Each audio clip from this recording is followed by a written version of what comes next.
Bueno, ahí está grabando. Ya vamos a arrancar historia del comunismo argentino, la parte uno, los orígenes, junto a Lucas Nigoevich, que ahora se va a estar conectando. A ver, ahí está. Eh, bueno, un saludo a todos los que se vayan conectando. Lucas fue a subir, vayan poniéndome si se escucha, si no se escucha, si se escucha mal. Hola Manu. Hola Hola, ¿qué Lucas. tal? Buenas noches. Buenas noches. ¿Se me escucha bien? Sí, yo te escucho perfecto. ¿La No sé cómo gente nos escuchan a nosotros. nos escuchan?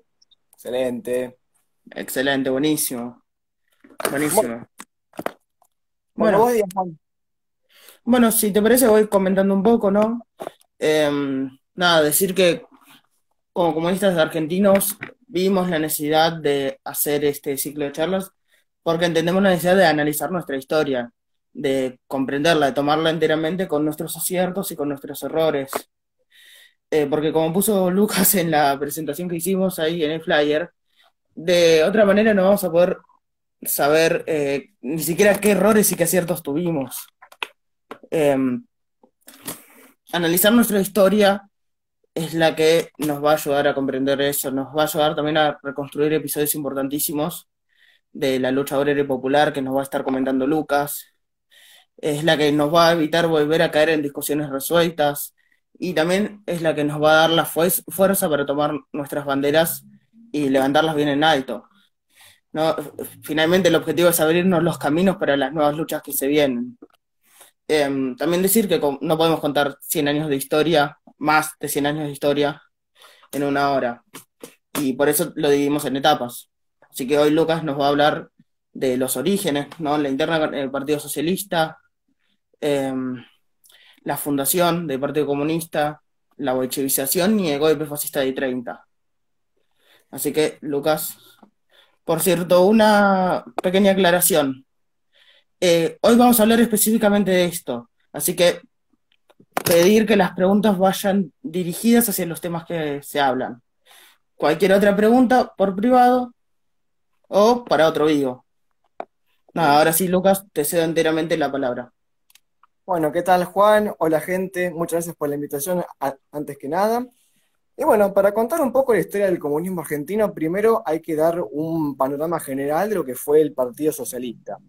Hay que tener en cuenta que para 1853, sobre un censo de aproximado de 76.000 personas en Buenos Aires, se contabilizaban unos 2.000 obreros, todos de protoindustria, bastante artesanal todo. Pero luego, después de una serie de gobiernos que incentivaron la inmigración europea a la Argentina, para 1895, sobre un censo mayor a medio millón de habitantes, se contaban ya 170.000 obreros. Con semejante caudal de obreros europeos, empezaron también a venir las primeras ideologías proletarias. Así es como a finales del siglo XIX se empiezan a formar los primeros centros socialistas y finalmente se conforma el Partido Socialista Argentino, liderado por Juan B. Justo. Hay que decir que este partido durante muchos años fue el partido del proletariado argentino de la clase obrera, llevó a cabo importantísimas luchas gremiales por reivindicaciones obreras muy legítimas.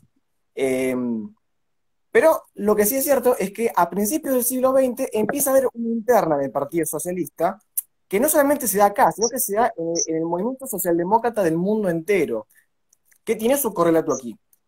Para 1912, con las reformas que impone Sáenz Peña, nuestra democracia tiene una profundización, un mejoramiento de la misma, y la elección del partido ve estos con buenos ojos. Con lo cual empieza acá a haber dos convicciones diferentes de partido. Por un lado tenemos la concepción de partido de gobierno. Esta estaba inspirada, la mayoría en la dirección del partido, y estaba inspirada en las experiencias de partidos socialdemócratas de Europa, que habían logrado ocupar puestos en gabinetes ministeriales, y desde ahí impulsar reformas para mejorar la calidad. Eh, es este momento en que la socialdemocracia como movimiento político empieza a alejarse del marxismo, con gente, personalidades destacadas como Bernstein, como Kautsky, y empieza a tomar a Marx como un referente más de tantos. En contraposición a esta visión va a estar la del Partido Revolucionario, que va a decir, no, El Partido Proletario tiene que ser un partido independiente, tiene que ser un instrumento de organización política de la clase obrera que luche por la revolución, por la toma violenta del poder, la revolución para la instauración del socialismo. Y va a ser netamente marxista. Los orígenes del comunismo argentino se pueden rastrear hasta 1912, con básicamente dos estructuras. Por un lado tenemos el Comité de Propaganda Gremial del Partido Socialista. Acá estaban más que nada los dirigentes sindicales con un poco más de cancha y experiencia en el asunto.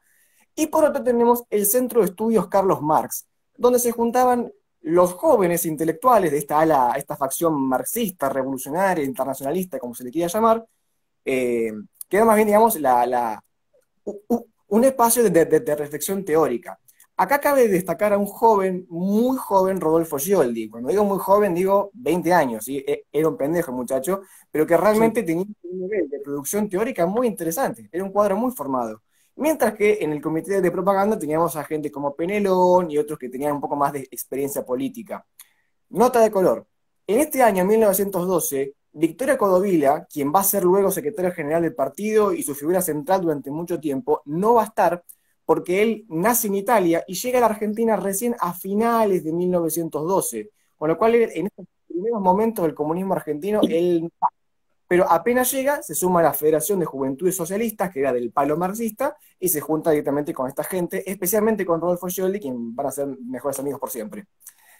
Bueno, esta interna del partido se va a exacerbar en 1914 con, con el estallido de la Primera Guerra Mundial. Acá la dirección de los partidos socialistas van a estar a favor de la guerra, van incluso a apoyar al bando de Francia y Gran Bretaña, van a utilizar los mismos argumentos que la burguesía para participar de la guerra. Inclusive el Partido Socialista Argentino la va a ver con buen ojo.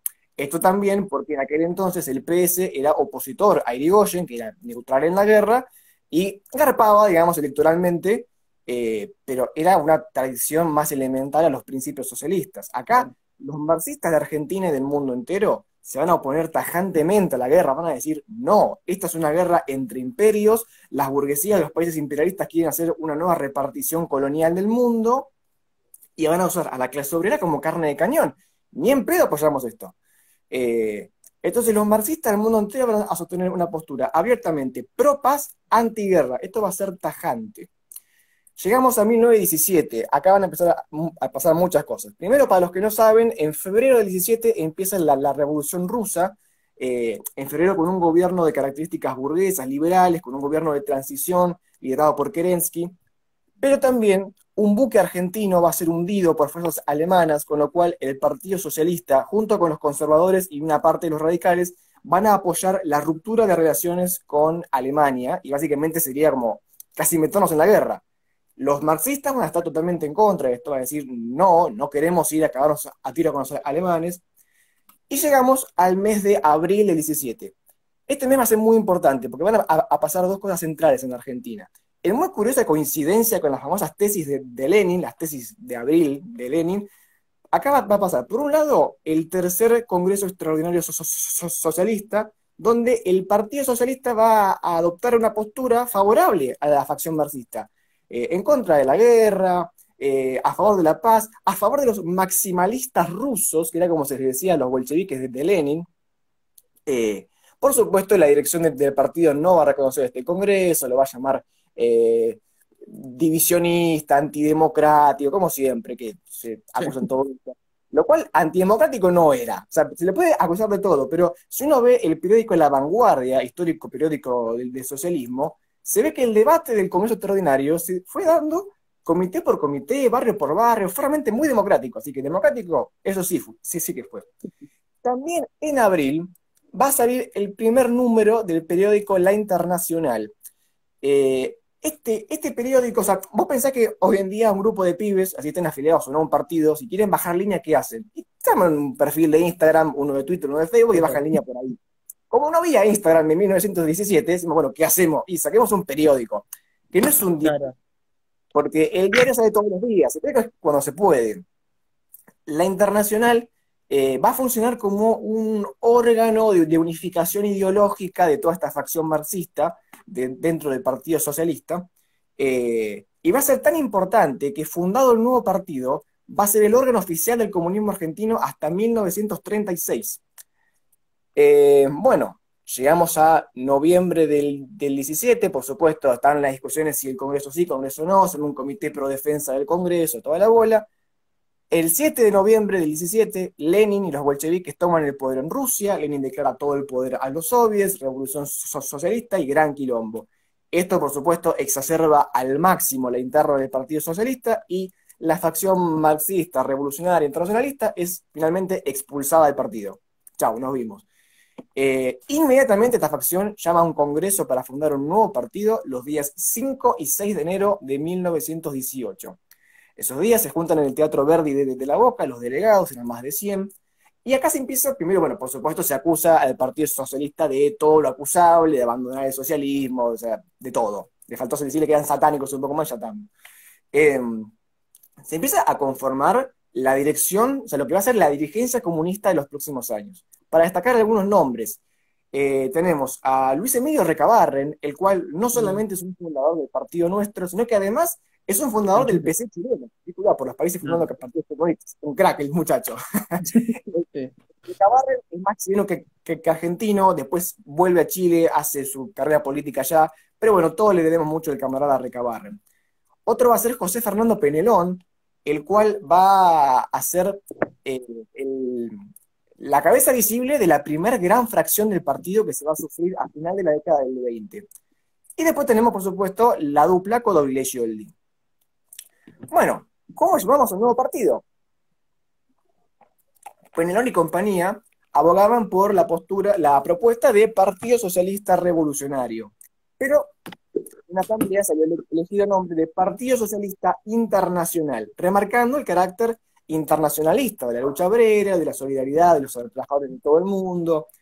En esta época, la famosa frase de Codovilla de el socialismo es internacionalista o no socialismo en absoluto. Bueno, se decide, entre otras cosas, participar en las elecciones que iban a ser un par de meses más adelante, creo que en marzo, abril, por ahí. Muy curioso es que al partido le va muy bien, saca 3.000 y pico de votos y es elegido el primer concejal, que era Juan Ferlini, el cual no sé si decir concejal comunista, porque cuando el partido define unirse a la Internacional Comunista y cambiarse el nombre, el chabón vota que no y se va. Así que no sé si decirle concejal comunista, no sé. Pero que sale de esa onda, básicamente. Claro, tal cual. Bueno, al año siguiente se registra un crecimiento muy importante del partido. Ahora no me acuerdo muy bien los números, pero dependiendo del regional, había un crecimiento que variaba del 50% hasta una duplicación o triplicación de miembros y afiliados. O sea, un crecimiento bastante importante. Para 1920 se realiza el primer Congreso Extraordinario, el cual define aceptar las 21 condiciones para formar parte de la Internacional Comunista. La Tercera Internacional, o la Internacional de Lenin, o Comintern, por sus siglas en ruso, como le quieran llamar, que era un organismo de coordinación de los partidos revolucionarios que habían nacido al calor de la Revolución Rusa. Bueno, entre las condiciones está el de cambiarse el nombre por el de Partido Comunista de la Argentina. Es en este momento en que empieza un periodo que se le dio a llamar la bolchevización del partido, que no era adoptar las formas mecánicamente del partido bolchevique ruso, no. Era, digamos, tratar de homogeneizar el movimiento comunista en básicamente en una serie de condiciones, pero básicamente eran dos. Por un lado era organizarse bajo la estructura del centralismo democrático, y por otro lado adoptar la ideología marxista-leninista. Pero no solamente era adoptarla, sino también aplicarla creativamente a la realidad nacional de cada país. Este periodo de la bolchevización es un quilombo, ¿sí? Vos pensás que el Partido Comunista Argentino, o sea, la Revolución Rusa pasa el 7 de noviembre del 17, y el partido se funda el 6 de enero del 18, o sea, ahí nomás, el Partido Comunista Argentino es uno de los más antiguos del mundo, y se crea casi que al mismo tiempo que el comunismo a nivel global. Y en esta etapa todavía no está muy en claro qué carajo es el comunismo. Hay una sumatoria de facciones internas, unos más socialdemócratas, otros más ultratrotskistas, hay prototrotskistas, tenés de todo, gente que se odia, o sea, no queda claro. Acá hay mucha confusión ideológica en el partido, y esta etapa se va a caracterizar por una actitud ultraizquierdista del partido, va a ser ultraizquierdista, va a luchar contra el capitalismo de una forma abstracta, general, sin mucho contenido pragmático. Va a levantar una lucha anticlerical muy fuerte, se va a oponer a todas las formas de religión posible. Y además, esto es algo muy curioso que no se habla mucho, es que también se reniega mucho de la cuestión nacional en esta etapa. Mm. De hecho, hasta se le va a acusar a Juan de Justo, líder del Partido Socialista, de preferir el estandarte nacional por sobre la bandera roja del proletariado, una pelotudez masiva. Eh, y vos podés decir, ah, Sin no, bueno, embargo, pero queda. claro, pero vos decís, no, bueno, eran los troscos que estaban aún dentro del partido que se decían boludeces. No, realmente había una confusión tan grande que muchos dirigentes intelectuales que después van a sostener posturas muy arraigadas en las características nacionales del país, en nuestra cultura, en nuestra historia, en esta etapa también van a sostener posturas antinacionales. Esto demuestra dos cosas. Por un lado, el nivel de confusión ideológica que había, que era un quilombo, y por otro, un muy sano proceso de maduración político-ideológica del partido que se tomó 2 años para madurar, digamos.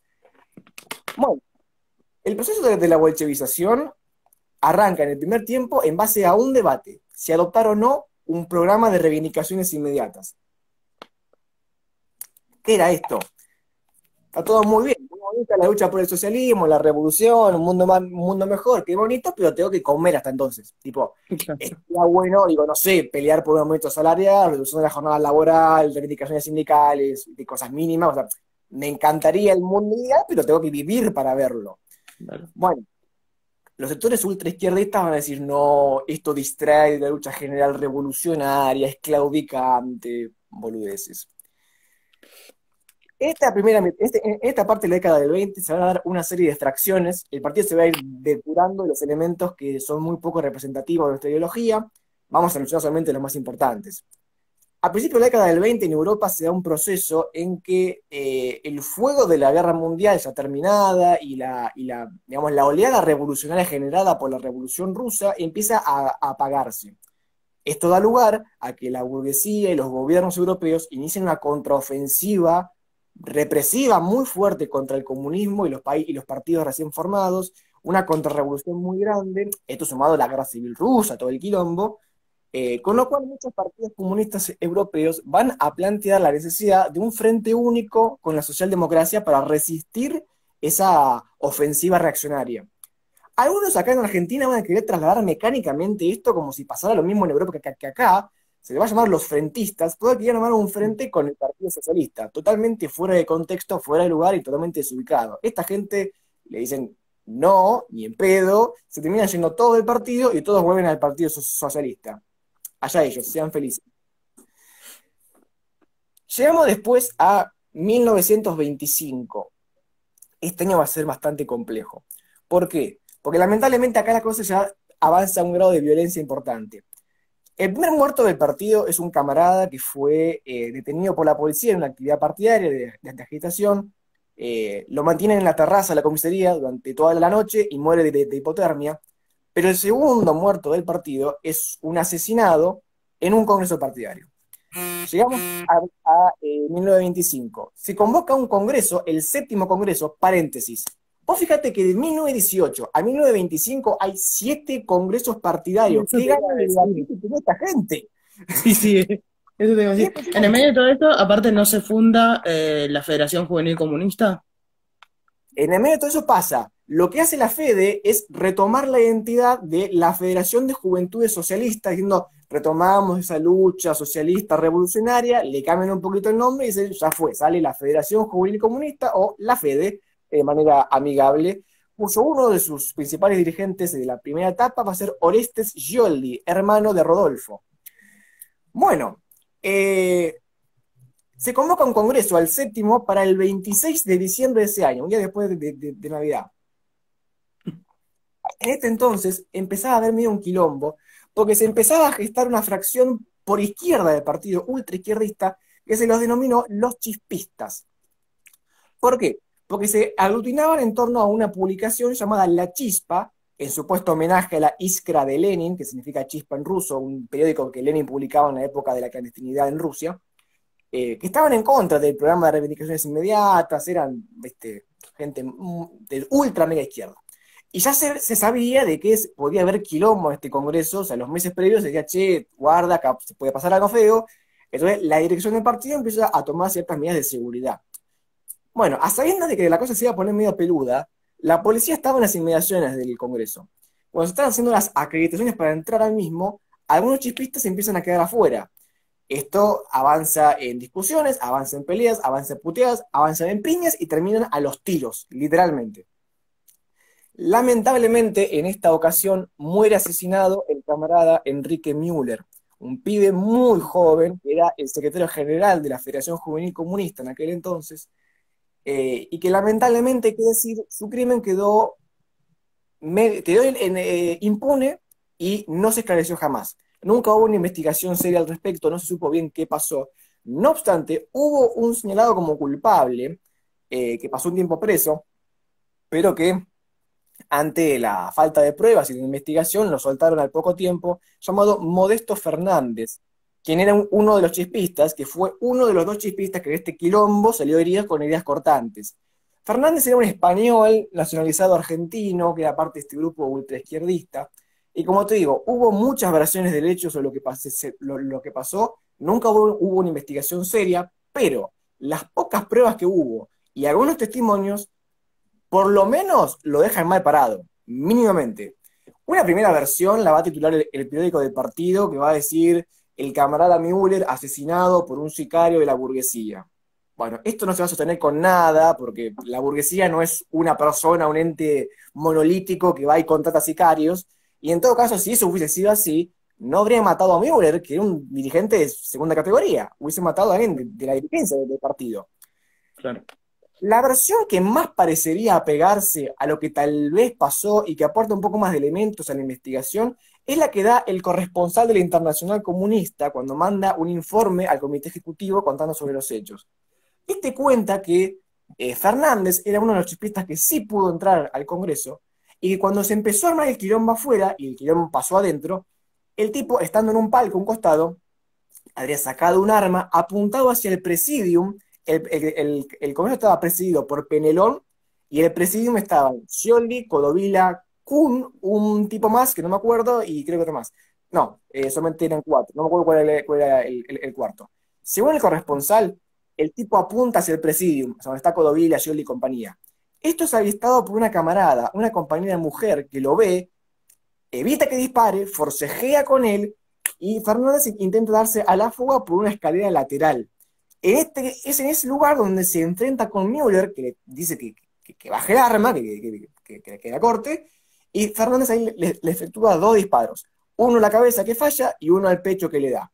Es después de estos disparos que lo agarran entre una patota, lo recontra mega cagan a palos, de ahí las heridas cortantes, pero como la policía estaba cerca, interviene rápido y no pasa mayores.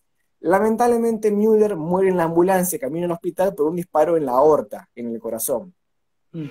Es después de este trágico suceso que todos los chispistas son expulsados del partido. Estos conforman su partido comunista obrero que no dura nada, pero un dato de color interesante. Muchos chispistas luego terminan participando y formando parte de las primeras organizaciones trotskistas de la Argentina. Así que es correcto decir, el chispismo es el origen del trotskismo argentino. Bueno, a pesar de esta tragedia, lamentablemente, a pesar de esta tragedia, el partido adopta finalmente un programa de reivindicaciones inmediatas. Esto hace que el partido crezca en popularidad enormemente, porque ahora no solamente luchaba por la revolución, sino que era más por cosas concretas. Dice, bueno, también quiero que cobres mejor, que tengas vacaciones, como, está buenísimo esto, ya fue. Y hay un grupo del partido que se empieza a cebar con esto, a cebarse mal. Este grupo va a estar liderado por José Fernando Penelón, el cual fue uno de los fundadores del partido, el cual va a empezar a ver esto con ojos, con lindos ojos, y se va a ir olvidando, o al menos dejando de lado, la lucha general revolucionaria. Penelón va a darle mayor importancia a las cuestiones locales, a la cuestión electoral, a conseguir puestos en los consejos deliberantes, empieza a propiciar como una suerte de federalismo socialista, una cosa medio extraña. Y a su vez, Penelón también quería ganarse la legitimidad ante los ojos del movimiento comunista internacional. Acá hay un mito, ¿sí? Que hay que importante destacar, que muchos dicen, no, pasa que la disputa entre Penelón por un lado y la dupla Codovilla-Sciolli por otro era para ver quién tenía el visto bueno de Moscú.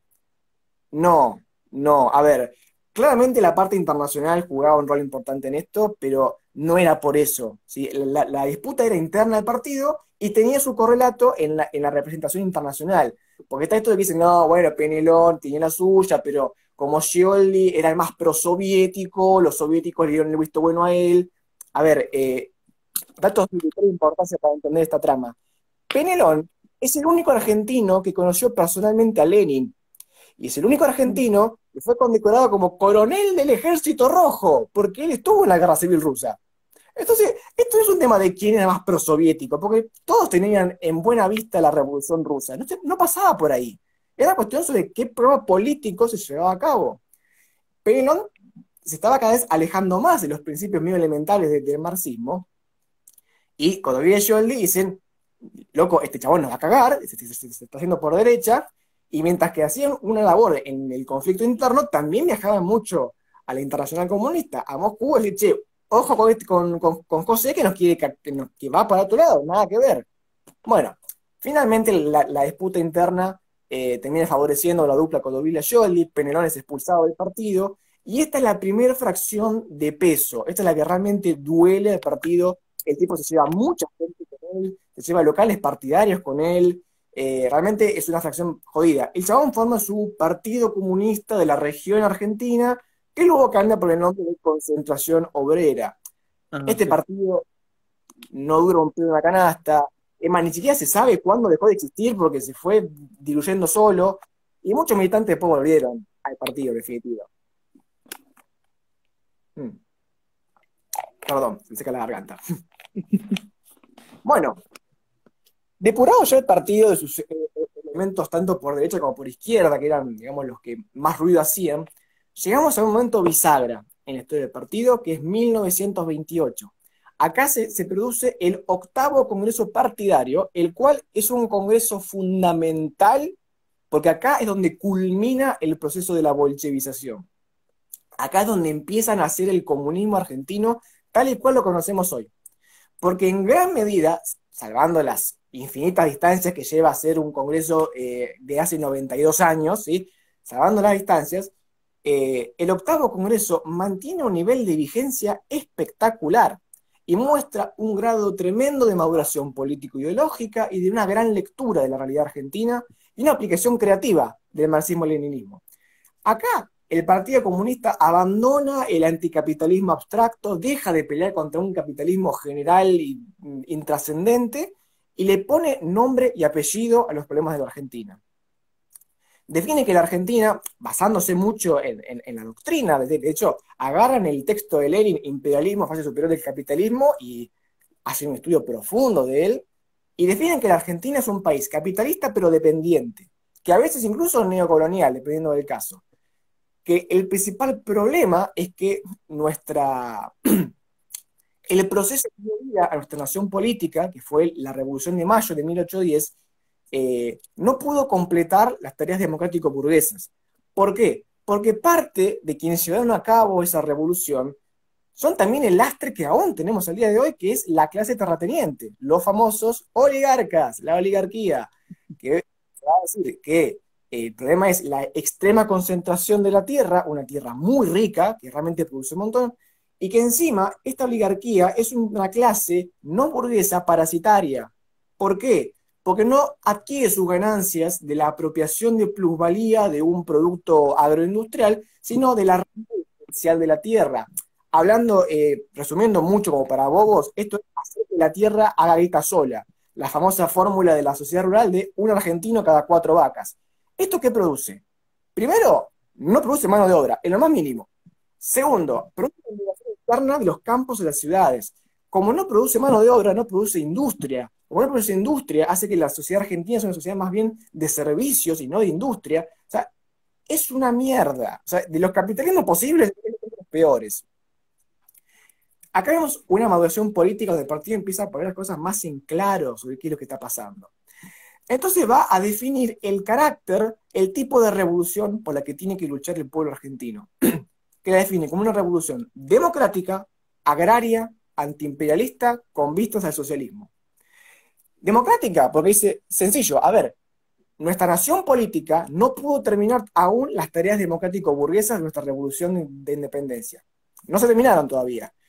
Y encima nuestro sistema político está anclado a los beneficios de la clase oligárquica, con lo cual nuestra democracia es medio de pandereta, medio de cotillón.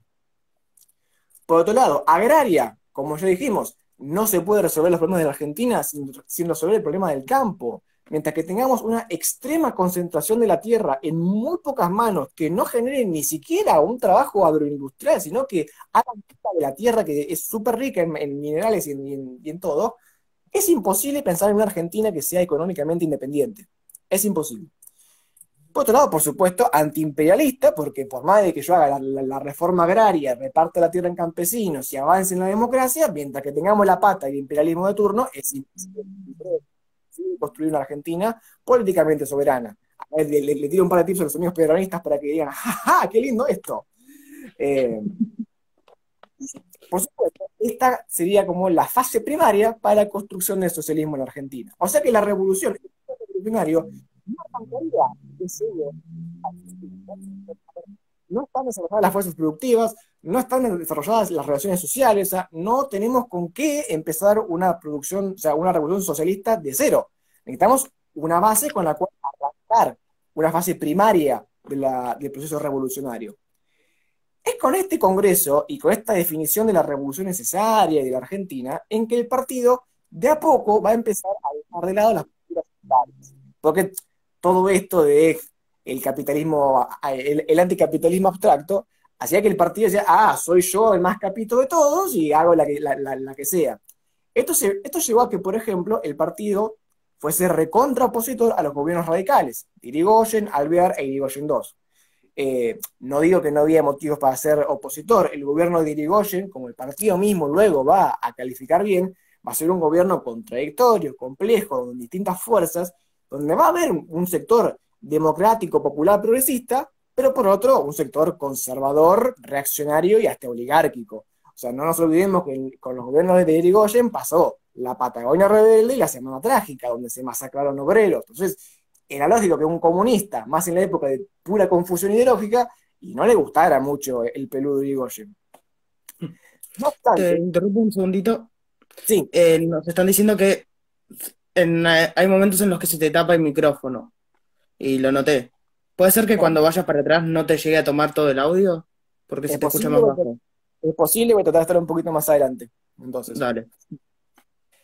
bueno, lo que se va a ver es que a pesar de que el partido jamás va a apoyar a Irigoyen, estando ya en las vísperas del golpe de Estado de 1930, acá va a pasar algo central. El Partido Comunista se va a oponer al golpe de Estado contra Irigoyen. Y acá un dato que nos va a llover los comentarios de cosas raras, pero la tiro para ir elaborando. El Partido Comunista es el único partido político de la Argentina que se opuso a todos y cada uno de los golpes de Estado. Independientemente de las mentiras que se generaron, de las falsedades que se crearon, de los errores que cometimos y de las falsas y de las posturas erróneas que sí tuvimos, jamás apoyamos un solo golpe de Estado. Lo que sí pasó es que tal vez algún que otro golpe no lo combatimos con la suficiente vehemencia o combatividad que deberíamos haber tenido. El caso del golpe de Uriburu a Irigoyen es este, o sea, el partido se opuso, pero reconoce, no hoy con el diario del lunes del siglo XXI, sino ya en la década del 40, reconoce de que debería haberlo combatido con más fuerza y hasta dice que debería haberse aliado a los sectores democráticos, populares y progresistas del gobierno de Irigoyen para combatir no solo a la intentona golpista de Uriburu, sino también a el sector reaccionario, conservador y oligárquico del gobierno de Irigoyen. Porque recordemos que en un primer momento se había acusado a Irigoyen de socialfascista, porque tenía la base clasista propia del fascismo, que también lógico, sí es cierto, la base social del irigoyenismo era la misma que del fascismo, pero después la realidad es que decir que Irigoyen era facho, o sea, es insostenible, no hay una sola para decir que, o sea, no, era insostenible, el partido hace una autocrítica, y aunque se opone al golpe, reconoce que debería haberlo hecho con más vehemencia. Lamentablemente, este golpe va a abrir en Argentina una etapa muy oscura de irregularidad institucional, la famosa década infame, pero al mismo tiempo, esta década va a ser la de mayor crecimiento y la de mayor toma de fuerza y de poder del Partido Comunista. Pero eso lo dejamos para la próxima. Y con esto concluyo la intervención de hoy. Si hay alguna pregunta. Ah, pará, Buenísimo. una cosita que quisiera decir. Sí, Yo sí, sé sí. que hablé muy rápido, ¿sí? Y que tiré un montón de datos, fechas, lugares, gentes y nombres, y que tal vez alguna cosa se escapó, se fue, se perdió, pero entendamos una cosa, realmente es mucho lo que pasó en 102 años, y esto dura una hora, así que tengo que hacerlo rápido para que haya lugar para las preguntas. Entonces, si algo no quedó claro, por favor pregunten. Está perfecto, está perfecto. No, la verdad que a mí me quedó bastante claro todo, que también me faltaba mucho de historia del partido.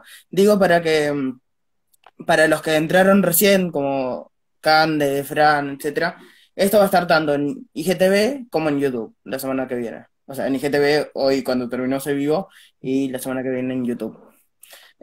Así que nada, como dijo el camarada Lucas, preguntas que quieran hacer, adelante. Eh, Después me encantó que respondiste la pregunta que te hicieron al principio de todo, de cómo se sostiene que el partido apoyó el golpe del 55.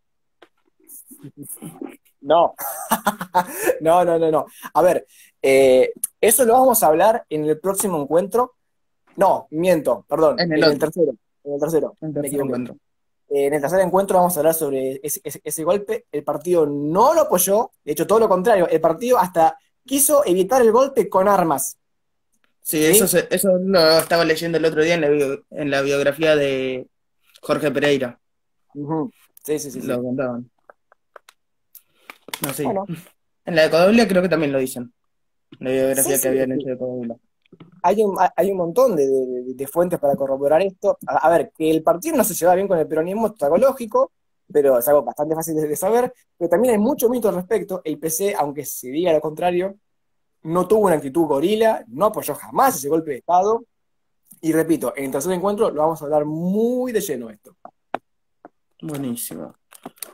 Te pregunta Don Stan Lenin, dice, Lucas, ¿crees que la caracterización que tuvo el partido en los primeros años sigue siendo vigente? Yo creo que en gran medida, a ver, en los primeros años, como dije, los primeros años del partido, la expresión de la bolchevización era un quilombo, ¿sí? No había una caracterización de nada, o sea, se decía, sí, revolución, no sé bien de qué estamos hablando.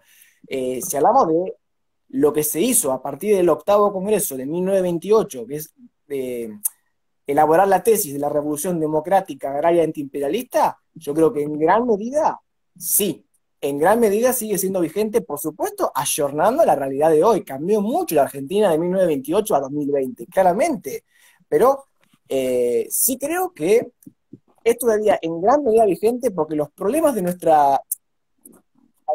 Todavía hoy, cualquiera que tenga un análisis de nuestra realidad nacional ve que las tareas de la Revolución de Mayo quedaron inconclusas en gran medida. El tema agrario, bueno, no hay mucho que acotar esto, o sea, estamos todos de acuerdo que es un quilombo, y claramente el tema del antiimperialismo, ya. Yo creo que acá el problema está en la primera característica, el tema de la revolución democrática, que yo creo que en gran medida sigue siendo vigente por las condiciones de desarrollo que tiene la Argentina hasta el día de hoy, especialmente después del golpe de Estado del 76, donde volvimos brutalmente al modelo agroexportador de Roca. Porque si hubiese seguido la Argentina industrial, si hubiese seguido el IAP, si hubiese seguido toda la movida que Perón quiso hacer, tal vez hoy podríamos hablar de otra cosa. Pero después del pasaje de Videla, Menem, Macri y compañía, tuvimos un retroceso gigantesco en esa época. Claro, tal igual. Creo que él mismo te decía que em, si ahora se hiciera la revolución necesitaríamos un Deng Xiaoping. Me encantaría, pero bueno. Un argentino tendría que ser, un yapín bien criollo. De empanadas y vino tinto. Tal cual, tal cual. No, en todo esto que fuiste contando, vi mucho la necesidad de aprender esta historia, que no deja de ser nuestra historia como militantes comunistas, porque vi también muchos debates que aún siguen vigentes. O sea, no dejaste de mencionar debates, tanto como inclusive la cuestión del nacionalismo, Mm, de la reivindicación patriótica en realidad, sí, tal cual. que aún, o del ultraizquierdismo, ¿no? Eh, bueno, igual si los chipistas fueron justamente eh, lo que dieron pie a los troscos, es como un poco obvio esto que estoy diciendo. Claro, claro. El tema acá de la cuestión nacional es algo que el partido, a partir del año 28 lo va a tomar como bandera, va a levantar reivindicaciones nacionales históricas. Hay un problema también, esto hay que decirlo, al menos durante la primera etapa, hasta los años 50 por ahí, en que la historiografía que agarra el marxismo tiene muchos puntos de contacto con la historiografía liberal metrista, que es medio choto, ¿sí? Hay que decirlo. Pero no obstante, al mismo tiempo, el partido intenta reconstruir su propia versión. Acá tengo que mencionar a Leonardo Paso, un historiador de partido que es un laburo excepcional, a José María García, el cual estudió muy bien la cuestión agraria en la Argentina y lo analiza desde la época colonial. Eh, Creo que ahí hay que tener reivindicaciones muy interesantes.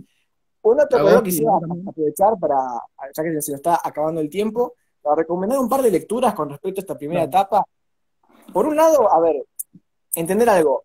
Es muy difícil conseguir las fuentes de esto, ¿sí? Es muy difícil reconstruir la historia del partido. Yo me gasté fortunas en libros y me cagué la vista leyendo PDFs, porque la verdad es muy, muy difícil conseguirlo. Pero si lo pueden conseguir, yo creo que la mejor forma de reconstruir más o menos una versión rigurosamente histórica es leyendo todas las campanas, desde los ultraoficialistas hasta los que tiran con todo. En ese sentido, para esta primera etapa quiero recomendar El Partido Comunista de Oscar Arévalo, eh, el esbozo de historia del Partido Comunista, hecho en el año 48, de Daniel Campione, El comunismo en Argentina, sus primeros pasos. Bueno, aunque es un muchacho medio complejo, ha hecho un laburo bastante interesante, que es Isidoro Gilbert con la historia de la Fede. Y mencionar a, por un lado, el antiesbozo de historia del Partido Comunista. Esto fue hecho por el nieto del líder de los chispistas, porque el líder de los chispistas era Cayetano Oriolo, este muchacho es Jordán Oriolo, así que interesante para tener la voz de los ultraizquierdistas. Y por otro lado, Orígenes del comunismo argentino de Emilio Corberier. Este tiene una postura muy favorable a Penelón, igual no le hace mucho favor, porque de hecho acá mismo en la contratapa reivindica a Penelón Atajatesta como un antecedente del eurocomunismo, pero lo toma como una reivindicación. Imagínate estar orgulloso de ser un antecedente de lo que destruyó el comunismo en Europa, loco, qué poca dignidad que tenés. Posta. Tremendo, tremendo. Espectacular la biografía y ya se nota en los libros en sí la fortuna que te gastaste, ¿no? Eh, ya. Encima ediciones lindas te conseguiste. Sí, y de pedo, sinceramente. Algunas fueron de pedo, otras me pateé todo Buenos Aires para encontrarlo, quedé con las gambas destruidas, pero bueno, lo hice, lo llegué. Llegaste digo todavía. Te dice acá Manu Maqueda, Lucas debería escribir un libro de esto. Coincido fuertemente. Me encantaría algún día hacer algo sobre esto. Me gustaría más hacerlo en colaboración con alguien, porque a ver, una aclaración, gente, muy importante, yo no estudio historia, no soy estudiante de historia, no me quiero arrogar eso, o sea, mi fanatismo por la historia es completamente amateur, soy digamos, un fanático de la historia, pero no tengo ningún tipo de entrenamiento en esto. O sea, yo la reconstrucción de que hice de la historia del partido la hice de manera propia y con lo que me salía, digamos. Claro. Acá pregunta, de nuevo Lanstan Lenin, ¿qué pasó con los penelonistas tras la disolución del Partido Concentración Obrera? ¿Volvieron al PC? Eh, Muchos de los que se fueron con Penelón, cuando Penelón y compañía se desintegró, volvieron al partido. Pero no la mayoría. La gran mayoría, en realidad, medio que dejó, algunos fueron a laburos sindicales, terminaron en el famoso sindicalismo amarillo, este sindicalismo que no levanta banderas políticas. Como te digo, la experiencia política de Penelón medio que muere en el aire y los que tienen un dedo de frente vuelven al partido, aunque sea para estar de fondo, pero los penelonistas, el peronismo muere con Penelón, esto es así. ¿Penelón en qué año muere? ¿En qué año es que murió este muchacho? La verdad que no me acuerdo ahora. No, no tengo el dato, sinceramente. Tendría que ir investigando un poquito más. Bueno, buenísimo. Acá nos ponen elogios a ambos, principalmente a vos, como Bueno, es muchas obvio. gracias. Em, bueno, no sé si alguien más tiene preguntas para hacer. O capaz vos tenés alguna consulta. Las que tenía yo te las hice. Te las fui Buenísimo. haciendo a medida que... Bueno, ahí están hablando entre ellos. También existe el chat privado, Ariel y Vicario, pero bueno. Bueno, decir que el próximo encuentro es la época dorada de IPC. Vamos a estar charlando sobre eso. Eh, al 1930, 1940, ¿verdad? Exactamente. Al menos es la época donde el partido tiene mayor incidencia en el movimiento obrero, tiene un poder bestial en esa época. Y cómo fue la cuestión de las primeras experiencias frentistas serias del partido, o sea, cuando el partido incurre en el frentismo político, la conformación, los orígenes de la Unión Democrática, el quilombo de la Unión Democrática, Perón, compañía, esto lo vamos a hablar porque va a dar mucho para hablar. El 11 Congreso Partidario del 46, que es esencial, y básicamente algunas cuestiones generales de lo que fue la vida del partido en los primeros dos peronismos. Espectacular, espectacular. Sí, queda guardado de vivo en IGTV y, como dije, la semana que viene se sube a YouTube para que lo puedan ver completo también. Y si quieren lo pueden poner en la tele con YouTube, así que eso. Bueno, no mucho más para decir. Gracias, Lucas, Bueno, por no, participar. no, te agradezco a vos por la invitación. Esto es algo que a mí me encanta hablar, o sea, realmente soy un obsesionado de la Trata. historia del partido. Y bueno, me parece excelente la iniciativa, me encanta. Y estoy para cualquier duda, consulta. Y bueno, nos estaremos viendo la próxima para hablar de la época, si se quiere, ¿verdad? Al menos una época muy fuerte para el partido. Espectacular, espectacular. No tenemos fecha para la próxima, ¿verdad? No, por el momento no, pero veremos. Hay que ver cómo nos organizamos con el tema de estudios, porque también tenemos nuestros estudios aparte de esto. Yo estoy entrando en época de parciales y se va a poner complicado. Te quiero ver ahí, ¿eh? Con todo. Bueno, Bueno, muchas gracias nuevamente, Lucas. Muchas gracias a todos los que estuvieron ahí bancando.